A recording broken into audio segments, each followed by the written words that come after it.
കാരണം ഇത് കറക്റ്റ് ചെയ്തില്ലെങ്കിൽ പ്രവർത്തിക്കില്ല. ഞങ്ങൾ ഇതിൻ്റെ ചെറിയ രൂപം വരച്ച് വയ്ക്കാം.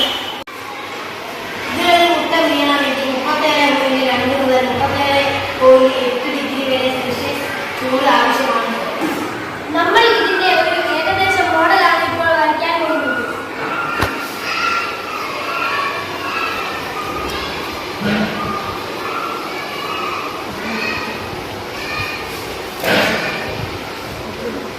നമ്മളിപ്പോൾ വരയ്ക്കുന്നത് ഈ ഇൻക്യുബേറ്ററിൻ്റെ മുകളവശമാണ്. ഇതിലുള്ളത് നമുക്ക് കുട്ടി വിരിഞ്ഞാൽ മുട്ട നോക്കാനൊക്കെ വെച്ചൊരു ഗ്ലാസ് ഉണ്ട്. പിന്നെ 2 12 വോൾട്ട് DC ഫാനുകളുണ്ട്. പിന്നെ 2 ബൾബ് ഹോൾഡർ ഉണ്ട്. തെർമോസ്റ്റാറ്റിൽ നിന്ന് വരുന്ന ഒരു സെൻസർ ഉണ്ട്. ഇതെല്ലാം കൂടെ പുറത്താണ് ഇതിൻ്റെ കണക്ഷൻ എല്ലാം കൊടുക്കുന്നത്. ഇത് സോളാർ പാനലിൽ നിന്നാണ് ഇതിനുള്ള ആവശ്യമായ എനർജി ഒക്കെ വരുന്നത്. ഇത് ഇൻക്യുബേറ്ററിൻ്റെ പുറത്തുള്ള ഭാഗമാണ്. പുറത്ത് ഇത് തെർമോക്കോൾ പെട്ടി. ഇത് നേരത്തെ കണ്ട ഗ്ലാസിൻ്റെ നമുക്ക് അകത്ത് നോക്കാം. ഇത് 12 അല്ലെങ്കിൽ 50 വോൾട്ട് സോളാർ എടുക്കാം. ഇതിൽ മുഴുവനായിട്ട് ഇൻസുലേഷൻ ടാപ്പ് ഒട്ടിച്ച് ഈർപ്പം നിലനിർത്തണം. തെർമോസ്റ്റാറ്റിൽ നമുക്ക് ആവശ്യമായ ചൂട് അഡ്ജസ്റ്റ് ചെയ്യാവുന്നതാണ്.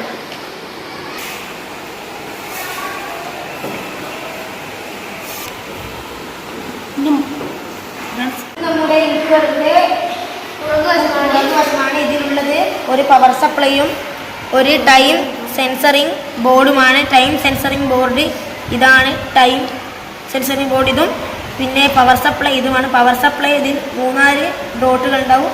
അതിലേക്കാണ് വയർ കൊടുക്കുക. ഇതാണ് നമ്മുടെ ഇൻക്യുബേറ്ററിൻ്റെ താഴ്ഭാഗം. ഇതാണ് മുട്ട വെക്കേണ്ട ട്രേ. ഇതിൽ 35 മുട്ട വരെ വെക്കാൻ സാധിക്കും. ഇതാണ് ഈ ട്രേയെ പ്രവർത്തിക്കുന്ന 220 വോൾട്ട് സ്ലോ മോട്ടോർ. ഇതിലെ 2 വയറുകൾ നമുക്ക് നേരിട്ട് തന്നെ കറണ്ടിൽ കൊടുക്കാവുന്നതാണ്. കറണ്ട് അല്ലാത്തതുകൊണ്ട് സോളാറിലേക്കാണ് ഈ വയറുകൾ പോകുന്നത്. ഈ ട്രേ സ്റ്റീൽ കമ്പികൾ ഉപയോഗിച്ചാണ് നിർമ്മിച്ചിരിക്കുന്നത്. ഈ ട്രേയിൽ അങ്ങോട്ടും ഇങ്ങോട്ടും അനങ്ങാൻ സാധിക്കുന്ന 2 കമ്പികളാണ് ഉള്ളത്. ഇത് ഒരു ദിവസം 4 പ്രാവശ്യം ഈ ട്രേ ഇളകും.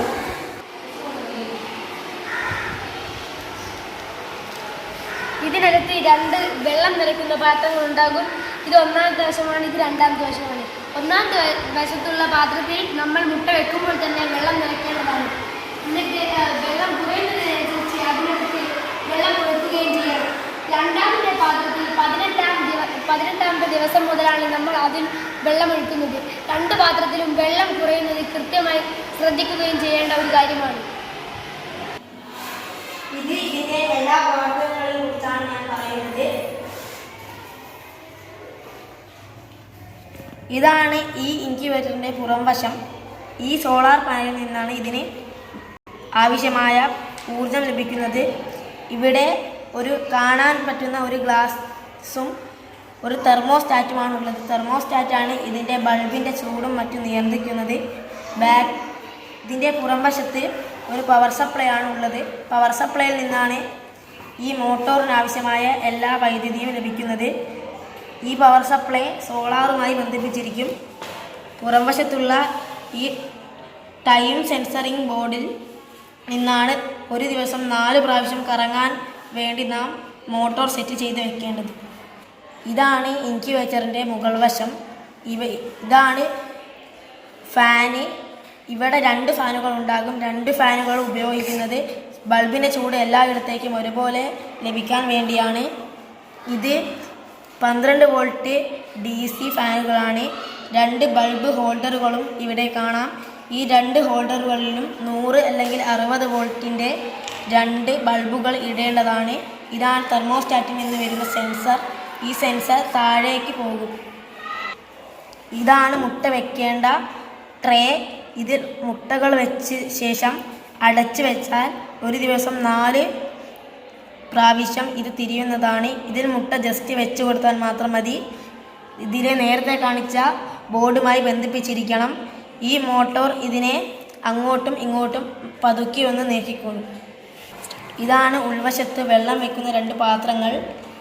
ഈ പാത്രത്തിലാണ് നാം മുട്ട വെക്കുന്ന ദിവസം മുതൽ വെള്ളം വെക്കേണ്ടത്. ഇത് കുറയുന്നതിനനുസരിച്ച് നാം വെള്ളം ഒഴിച്ചുകൊണ്ടിരിക്കണം. 18ാം ദിവസമായാൽ ഈ പാത്രത്തിൽ കൂടി വെള്ളം വെക്കേണ്ടതാണ്. 18ാം ദിവസമായാൽ ഈ മോട്ടോറിൻ്റെ സ്വിച്ച് ഓഫാക്കുക. പിന്നെ ഇതിൽ നാം തൊടാനോ മറ്റും പാടുള്ളതല്ല. 18ാം ദിവസത്തിന് ശേഷം വെള്ളം കുറയുകയോ കൂടുകയോ ചെയ്യാൻ പാടില്ല. എല്ലാ മോട്ടോർ ഓഫാക്കി വെക്കേണ്ടതാണ്. വെള്ളത്തിൽ എപ്പോഴും നിറച്ചു വെക്കണം. ദിവസം ഇതിൽ മുട്ട വിരിയും. 21ാം ദിവസമാകുമ്പോൾ മുട്ട വിരിയും.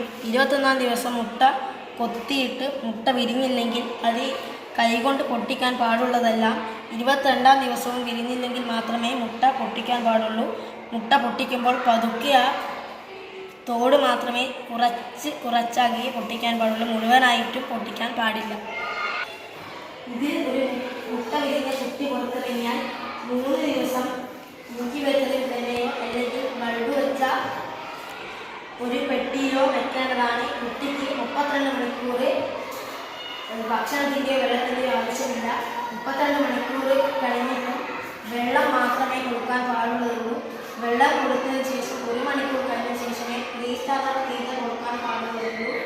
3 ദിവസം കഴിഞ്ഞത് 5 ദിവസം കഴിഞ്ഞിട്ട് രാത്രി മാത്രം കോഴിക്കുഞ്ഞിന് ലൈറ്റ് നൽകിയാൽ മതി. അത് ക്രമേണ ചൂട് കുറച്ച് ഇത്രയും കാര്യങ്ങളാണ് ഈ സോളാർ ഫുൾ ഓട്ടോമാറ്റിക് ഇൻക്യുബേറ്ററിൽ ശ്രദ്ധിക്കേണ്ടത്. ഇത് നിങ്ങൾക്ക് നിങ്ങളുടെ വീട്ടിൽ വളരെ എളുപ്പത്തിൽ ഉണ്ടാക്കാനാണ്. Thank you.